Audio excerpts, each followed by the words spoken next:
Edu-Magicians, welcome to the Edu-Magic Podcast with your host, Dr. Sam Fessich.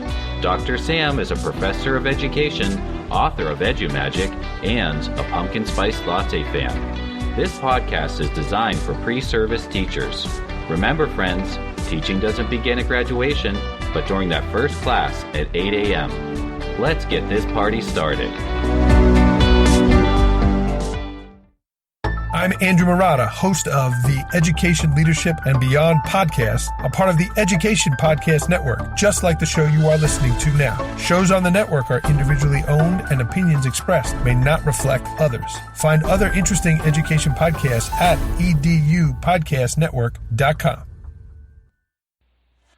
Hello, friends, and welcome back to another episode of the Edu-Magic Podcast. My name is Dr. Sam Fessich, and today I have for you 3 EdTech tools that you need to get to know this summer so you're ready to jump in for the fall. So let's get started. This short and sweet episode is going to feature 3 of my Fessich favorites, things that I use each day to keep myself organized and ready to go. So these tools I want to talk about today are organization tools. And what I love about them, all of them are free, easy to use, and across platform, meaning that they can be on your computer or laptop. They are an app across devices, iOS and Android, and some of them are even Chrome extensions, so you can either be bopping them over in the web browser too. So let's get into the first one. Is called Google Keep, and I learned about this one from my friend Susan Poyo. She is a professor at Franciscan University, and Google Keep is such a unique tool. I love using it on my app because with Google Keep I can do a voice memo to myself. I can save links, so if I see something on Twitter or Instagram, I can save them right to my Google Keep. And it syncs across all of my devices just using my Gmail account. So I can save messages, I can save websites, so I can save text messages right within the app to myself. I can save pictures and drawings within Google Keep. I can even collaborate on a note with my peers and colleagues. And for our friends out there who love to color code, I know I do. I love to color code all my different things. You can do that within Google Keep as well. You can even assign reminders in Google Keep for different tasks, and for our friends who like to check off the boxes, Google Keep allows you to have check boxes too, so you can check things off as you go and complete your tasks. This is great to have a Google Keep. It kind of looks like a digital bulletin board with post-it notes all over it. So you can have post-it notes for each of your classes, or post-it notes for student teaching, post-it notes for professional development opportunities. You can have those all color-coded, have little check boxes, things you need to do, materials you need to gather, and keep yourself organized and ready to go with Google Keep. The next one is Microsoft To Do. And you're probably thinking, Sam, so you already have a to-do list with Google Keep, right?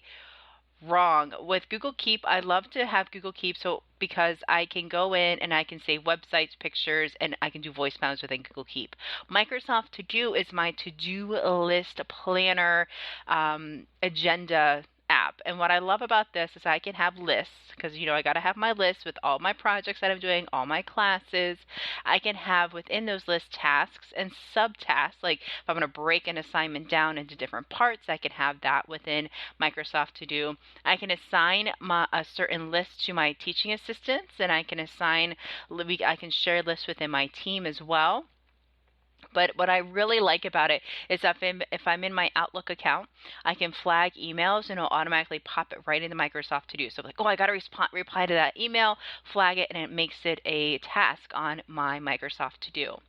Same with Google Keep. I can add due dates within here and reminder dates. If I want something to repeat, I don't know, like a podcast episode and my steps to complete my podcast, I can have that on repeat every Thursday or Friday, and it comes up in my daily view, which brings me to the next point. It has a daily view. So as I'm going through my list and I'm thinking, okay, what are 3 things I want to get done today? I could easily click add to my day, and it's going to pull that task from whatever list I have it on and move it into my daily view and give it the due date of today. What's also really cool about Microsoft To Do, if I have a file associated with any of my tasks, I can drag that right into there so I can refer to it. I can print my list, and I can also pin them to the top of the app so I know, hey, here's my important things I need to be working on. I have a I have a list that's pinned called thoughts. So if I have a random thought throughout the day, I could easily just pop it in there. And that leads me to the next one is across platform. So I use this on my phone, and I also use this on my laptop as well. And it's also an app on my computer, and it syncs across all three, which is so wonderful. And the last I'm going to share about in this short and sweet episode is Office Lens. And I think you've heard me talk about this before, but I love Office Lens. It's amazing. It's free. It's across platforms just like the other tools. But what it is I'm sure you've noticed kind of this little phenomenon going on when it comes to note taking, right? You see somebody get their phone out and they take a picture of the whiteboard, or they take a picture of their handout, or they take a picture of the page of the book, or whatever it might be. Office Lens does this, but it does it so much better than your camera app. So Office Lens, you can capture a picture or any written notes on a bulletin board or written notes on a piece of paper in case you missed class and someone gave you their notes. You can take a picture of them, or a business card or whatever. So if you're at a conference, you can take a picture of someone's business card. I know I lose them all the time, so take a picture of it. It's great. I keep it. With Office Lens, you can crop it. It enhances it for you, so it brings out the colors and things like that. And you can even save it as a picture, as a PDF, or there's other options, but my favorite one is the Word doc that's OCR enabled. So for my friends out there who are student teaching, who may have a mentor teacher that's like, here are all of my resources, and they give you lots of paper, and that's fabulous that they're sharing all these resources with you. You can actually take pictures of the content and save them as your own Word doc so you don't lose them, and you can file them on your computer. But also, I want to share a story with you about how we use this Office Lens in one of my courses. So each year, I work with juniors who are special education majors. And one year we had a project where they worked with teachers at the local VOTEC, and they helped adapt some of the materials that they were using with their students. So oftentimes we get some manuals or some workbooks, and this one group, they got a manual, and they were asked, can you please adapt chapter 1? We'd like the font to be updated, more spacing, updated photos, things like that. And I'm like, Dr. Fessich, I do not want to type out all this stuff. And I'm like, I get it. Use Office Lens. So they took a picture of the page, it saved it as a Word doc, and they were able to go in, update the fonts, update the spacing, update the pictures, and save it wonderfully, because it'll save across OneDrive. You can even save it to OneNote or PowerPoint too, so it's really cool. And it also has some really cool accessibility features embedded within the app. So if you have students who have special needs who might need text read to them, if they take a picture of the workbook or the page that they need to be reading with Office Lens, they can have that read aloud to them using the immersive reader functions that are enabled on Office Lens. Immersive Reader, that's going to be a whole other episode, but if you want to learn more, just go to Microsoft Immersive Reader, and if you go to the show notes, you'll be able to see a little presentation that I did all about Immersive Reader. I have some really exciting news I want to share with you guys. Coming out the end of summer is the EduMagic Planner, and I know I talked a lot about some digital organization tools, but there's so many times out there where I'll go and I'll try to find a planner. And I remember in college, I was trying to find a planner. Student planner doesn't quite fit, because you're an ed major, and a teacher planner doesn't quite fit because you're not, you don't have your full classroom yet.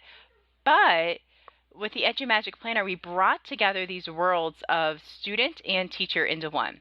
So we got some organization tools, we got some time management tools. We're able to walk you through monthly, weekly, daily calendars and schedules. We give you resources to help you along the way in your teaching journey for each year. So we have resources to help support you throughout your years of college, freshman, sophomore, junior, senior, things you should be doing, checklists to be doing, goals and reflection options as well. We even have for our student teachers weekly student teaching reflection prompts. So this planner brings together that world of college student and aspiring educator. It also has course schedule, assignment tracker, observation log, student teacher log, and some other really cool resources. If you're interested and you want to learn more, head on over to the show notes. There'll be a link there. But if you want to know more, head on over to bit.ly EP sign up 20, the number 2020, and get on the list, and we'll get you information when it comes out with pricing and all the options that you have for download and printing. All right, so let's recap those 3 EdTech tools. We have Google Keep, Microsoft To Do, and Office Lens. All these tools are across platform. They sync across the different devices, and it's just great resources to help keep you organized. Get to know them this summer, play around with them, see what works for you. Maybe you have a combination of tools that you like to use like me, or maybe you just have one that you are set with, like, yep, this is totally what I want to use, and that is great.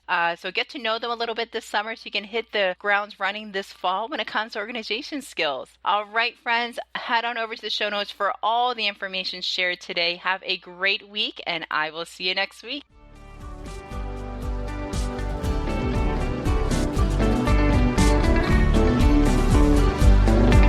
And there you have it, EduMagicians. If you enjoyed this episode, please subscribe and share it with your friends. For more EduMagic, check out sfessage.com and follow Dr. Sam on Twitter and Instagram @sfessage. Until next time, you have the EduMagic within you.